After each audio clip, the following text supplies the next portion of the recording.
నా అభిప్రాయం. అది మన బోర్ వాటర్ తీసుకొని వాటిని ప్యూరిఫై చేసుకొని తాగితే బెస్ట్. ధన్యవాదాలు గురూజీ. మంచిదండి. ఇంకా గురుజీ, ఈశ్వరుడు మన మానవ దేహంలో ఎక్కడ ఉంటారు? అంటే మనం ఎక్కడ బాగా దర్శించవచ్చు ఈశ్వరుణ్ణి మన దేహంలో? ఈశ్వరుని దర్శించడం ఆత్మలోపల. ఈశ్వరుడు అంతటా ఉన్నాడు, కానీ ఆత్మ కలుసుకోవాలంటే ఆత్మలోపల. ఈశ్వరుడు మనసు లోపల కూడా కలవాడు. ఎందుకంటే సంప్రజ్ఞాత సమాధి లోపల అది అంతఃకరణాలు ఉంటాయి. అసంప్రజ్ఞాత సమాధి లోపల అంతఃకరణాలు కూడా ఉండవు. ఆత్మ నేరుగా పరమాత్మను తెలుసుకుంటుంది. అంటే మనస్సు అంతఃకరణాల యొక్క పని ఆత్మను తెలిపే వరకే. ఆత్మను తెలిపిన తర్వాత ఆత్మ నేరుగా పరమాత్మను పొందుతుంది.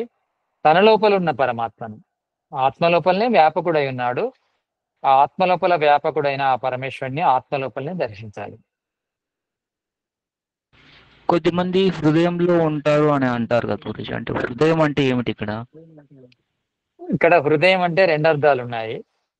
మస్తిష్కము, తర్వాత ఈ ఛాతిలో ఉన్నది కూడా హృదయం అంటారు, శిరస్సులో ఉన్నదని కూడా అంటారు.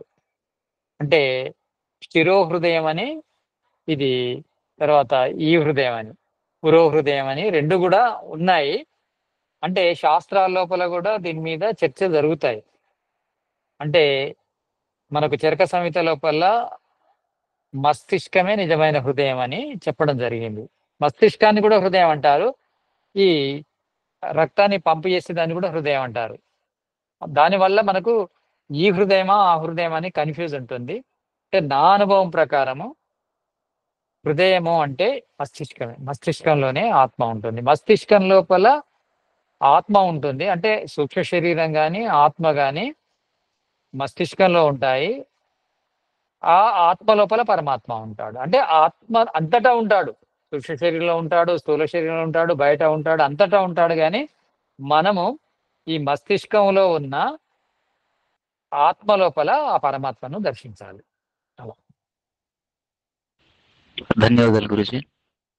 మంచిది. ఇంకా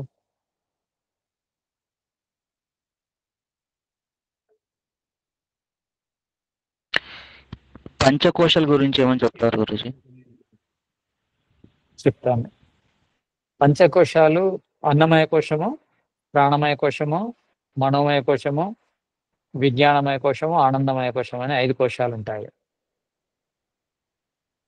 అన్నమయ కోశం అంటే స్థూల శరీరం. ఇక మిగతా శరీరాలన్నీ కూడా, మిగతా కోశాలన్నీ కూడా సూక్ష్మ శరీరం.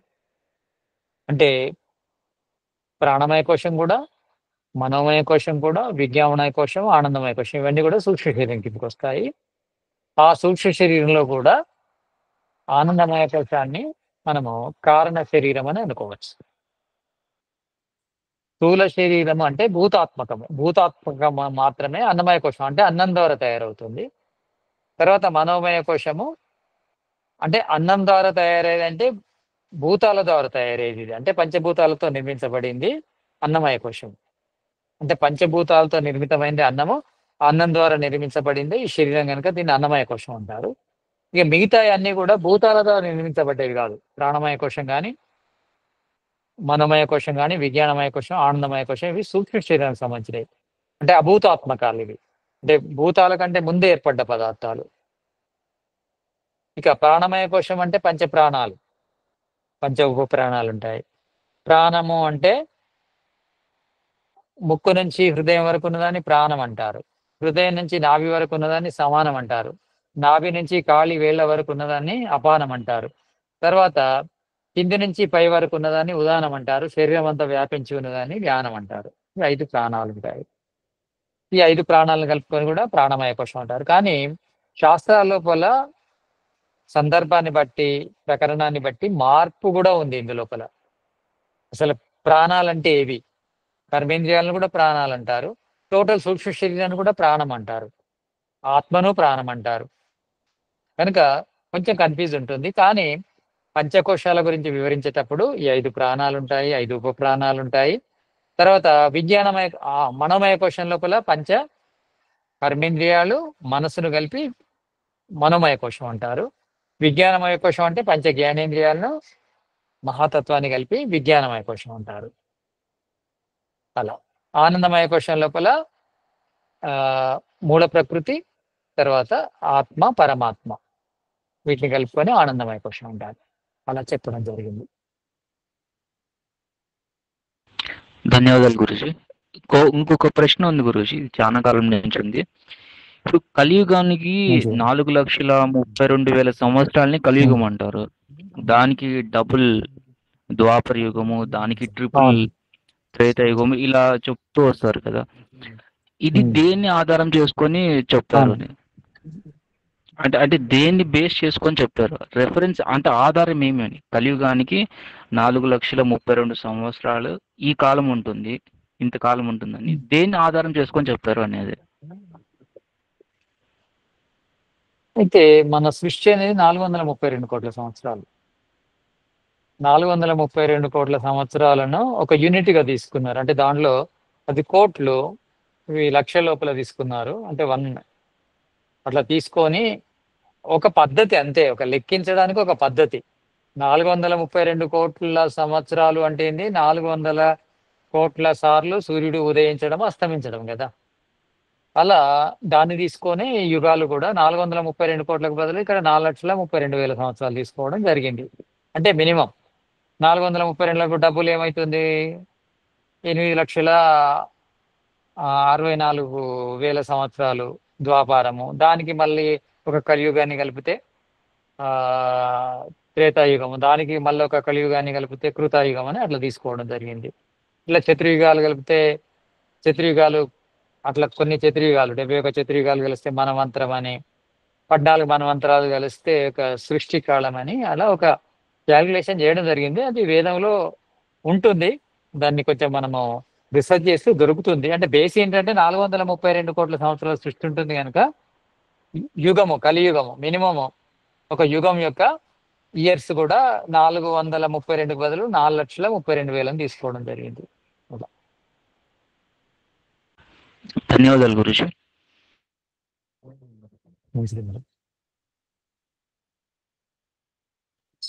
అజాన్స్ గారు అడగండి. గురుజీ, అంటే నేను అనుకోవడం, ఒకవేళ సూర్యుడి నుంచి భూమి ఇంకా ఎక్కువ దూరంలో ఉండి అయనం కూడా ఎక్కువ టైం పట్టి ఉండొచ్చేమో, అది కరెక్టేనంటారా? దేనికమ్మా? యుగాలకు. సూర్యుడి నుంచి భూమి అప్పట్లో ఎక్కువ దూరంలో ఉండి ఉండొచ్చు, చుట్టూ అయనాలు దూరంగా తిరిగి ఉండొచ్చు, ఎక్కువ టైం పట్టి ఉండొచ్చు కదా అని. అది మళ్ళీ వస్తాయి కదా, కలియుగం తర్వాత మళ్ళీ కలియుగం కాగానే మళ్ళీ కృతయుగం వస్తుంది కదా. మళ్ళీ ఎప్పుడు రిపీట్ అవుతుంటాయి, చతుర్యుగాలే ఉండవు కదా. చతుర్యుగాలు 71 అయితే ఒక మనవంతరం అవుతుంది. ఇప్పుడు 7వ మనవంతరం నడుస్తుంది, ఇది 28వ చతుర్యుగం నడుస్తుంది. మళ్ళీ చతుర్యుగాలు వస్తూనే ఉంటాయి, అలా ఉండదు. ఎప్పుడు కూడా సేమ్ డిస్టెన్స్ లో ఉంటుంది, సేమ్ యాంగిల్లోనే ఉంటుంది, భూమి అదే విధంగా తిరుగుతూ ఉంటుంది. కానీ ఇలా ఎందుకు అనిపిస్తుంది గురుజీ, ఇది వరకు కాలం ఎక్కువ టైం ఉండేది, ఇప్పుడు తక్కువ టైం ఉందని? ఎప్పుడు ఎక్కువ ఉంది, ఎప్పుడు తక్కువ ఉంది? చిన్నప్పుడు అయితే ఎక్కువ టైం ఉండేది, రోజుకి 24 గంటలే, కానీ ఎక్కువ టైం ఉన్నట్టు అనిపించేది. అలా అనిపించడానికి కారణం ఏంటంటే ఇప్పుడు బిజీగా ఉన్నప్పుడు మనిషి స్పీడ్ గా గడుస్తున్నట్టు అనిపిస్తుంది. అంటే మనం చాలా పనులు ఎక్కువ పెట్టుకోవడం వల్ల బిజీ అయిపోయాం కనుక కాలం తొందరగా గడిచిపోయినట్టు అనిపిస్తుంది. అప్పుడు లిమిట్ గా వర్క్స్ ఉండేటి కనుక దానివల్ల కాలం గడవనట్టు అనిపించేది అంతే. కానీ కాలం అంతే ఉంది, కాలం ఎప్పుడు కూడా చేంజ్ కాలేదు. అంతే. ధన్యవాదాలు. మంచిగా. ఇంకెవరికైనా ప్రశ్నలు ఉన్నాయా? హరీష్ గారు ఏమైనా ప్రశ్న ఉందా అండి? హరీష్ గారు, అప్పలనాయుడు గారు, నారాయణ గారు, మీకు ఏమైనా ప్రశ్నలు ఉన్నాయా అండి? గురించి కాలానికి సంబంధించిన ఒక ప్రశ్న ఉంది. అంటే ఈ కాలం అనేది అసలు అది ఒక పదార్థమా లేకుంటే ఏమిటి అనేది? మనం ముందు వైశేషిక దర్శనం చదువుతాము. వైశేషిక దర్శనం లోపల కాలాన్ని ఒక ద్రవ్యంగా గణించడం జరిగింది. పదార్థం కాదు. అంటే పదార్థము అంటే ఇక్కడ మనం పదార్థం అనగానే సత్వరజోతమో కణాలతో ఏర్పడింది అన్నట్టు పోతుంది. ఇది అలా సత్వరజోతమో కణాలతో ఏర్పడలేదు కానీ ద్రవ్యం. ద్రవ్యం అని దేన్ని అంటారంటే దేని లోపలైనా గుణమో లేదు కర్మ లేదా ఒక గుణం ఉన్నా కానీ దాన్ని ద్రవ్యం అంటారు. కాలం లోపల గుణాలు ఉన్నాయి, కాలం లోపల కర్మలు జరుగుతున్నాయి కనుక దాన్ని ద్రవ్యం అనడం జరిగింది. కాలము ఒక ద్రవ్యం అంతే. ధన్యవాదాలు గురుజీ. గురుజీ ఇంతకు ముందు ఒకానొక వీడియో చూస్తుంటే గౌతమ్ గారు ఒక ప్రశ్న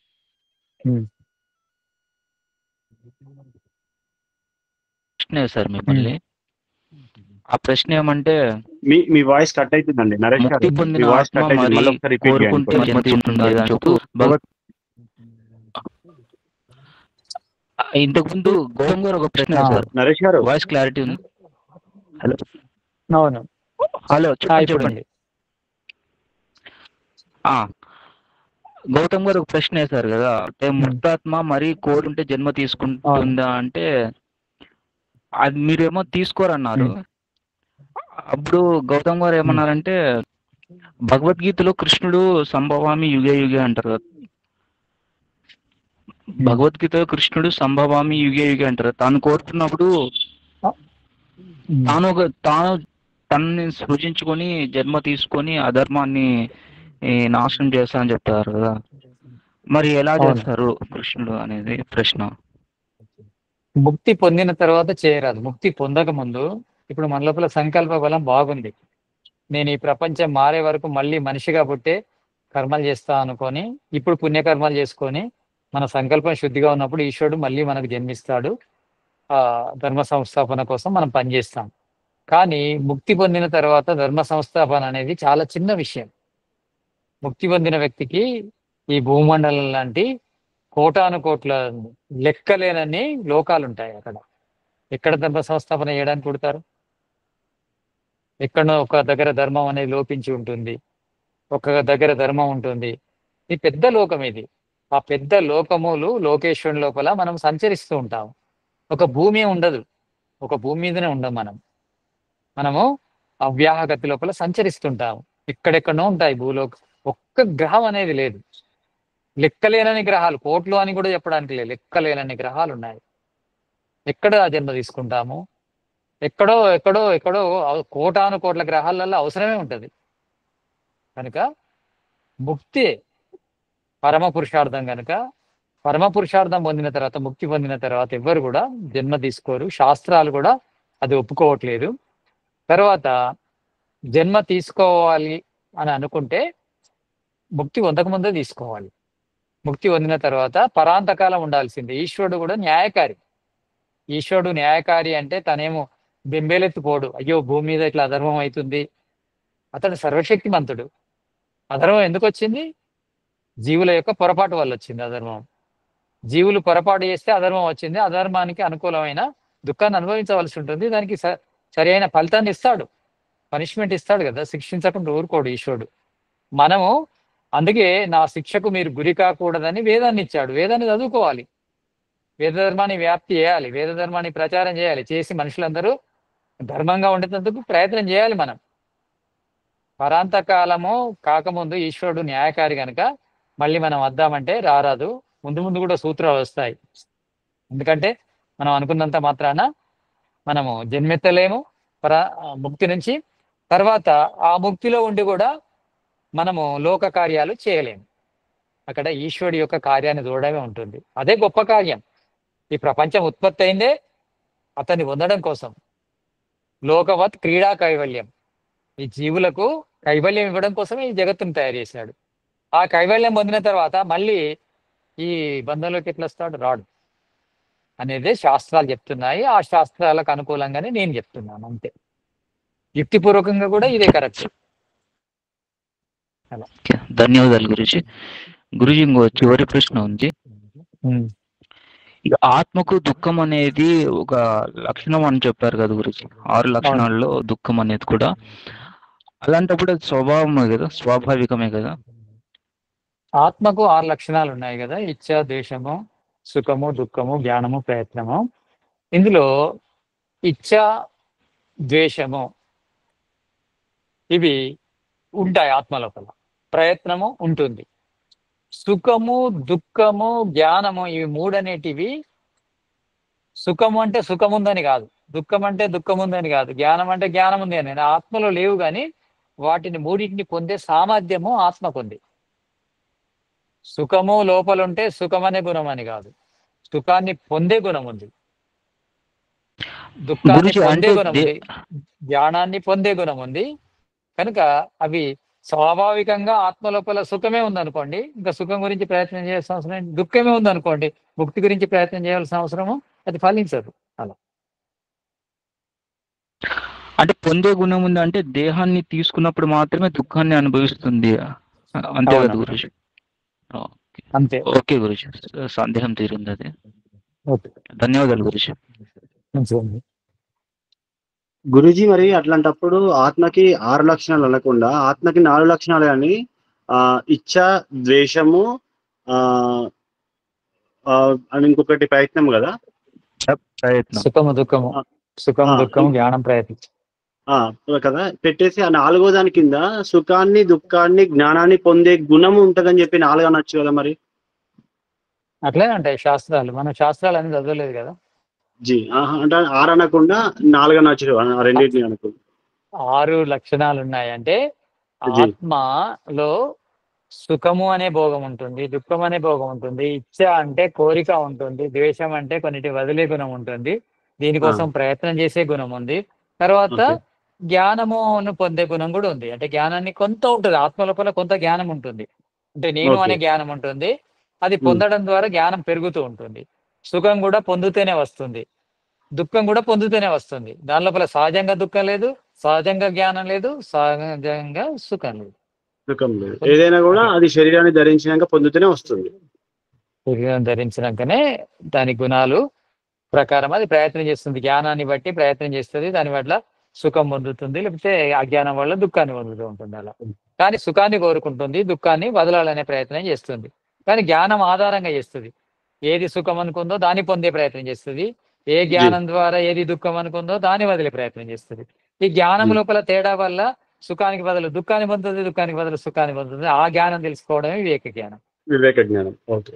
ఇంకొకటి డౌట్ జీ, ఇప్పుడు నార్మల్ గా సత్వ, రజో, తమో గుణాలని మనము శరీర ధర్మం ప్రకారంగా గుర్తించవచ్చు. అంటే ఒక వ్యక్తి లోపల అనారోగ్య స్థితిని బట్టి కూడా, వారి యొక్క మానసిక స్థితిని, శారీరక స్థితిని బట్టి కూడా మనం ఈ మూడింటిని అంచనా వేయచ్చు. అయితే ఈ సత్వ, రజో, తమో కణాలు ఏదైతే మూల ప్రకృతిలో ఉన్నాయో, ఈ మూల ప్రకృతిలో ఉన్న మూడింటిని మనము అది అవ్యక్త స్థితిలో ఉంటాయి, ఎందుకంటే మనిషి యొక్క పంచేంద్రియాల ద్వారా బట్టి మనం చూడలేం కదా. సో అది మనం స్థూలంలో నుంచి సూక్ష్మంకి వెళ్ళినప్పుడు అక్కడ 3 అన్నప్పుడు ఆ కణాలు ఏ రకంగా మనం 3 నేను చెప్పగలుగుతున్నాం? అంటే 3 తత్వాల లెక్క కనబడుతున్నాయా మనకి, లేదంటే అవి ఎలా గుర్తించబడ్డాయి అని డౌట్. అంటే 3 గుణాలు మనకు కనిపిస్తున్నాయి కనుక 3 వాటికి సంబంధించిన కణాలు ఉన్నాయని మనం అలా స్థూల ప్రకృతిలో జీ, స్థూల ప్రకృతిలో ఉన్న ఈ 3 గుణాలు ఆ 3 కణాల నుంచి వచ్చినాయి కనుక 3 కణాల ద్వారా ఈ జగత్ ఏర్పడిందని తెలుసుకుంటాము.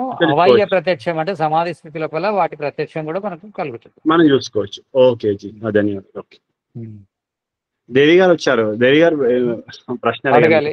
దేవి గారు అడగండి, మీరు అడిగితే నిండుదనే ఉంటదండి. దేవి గారు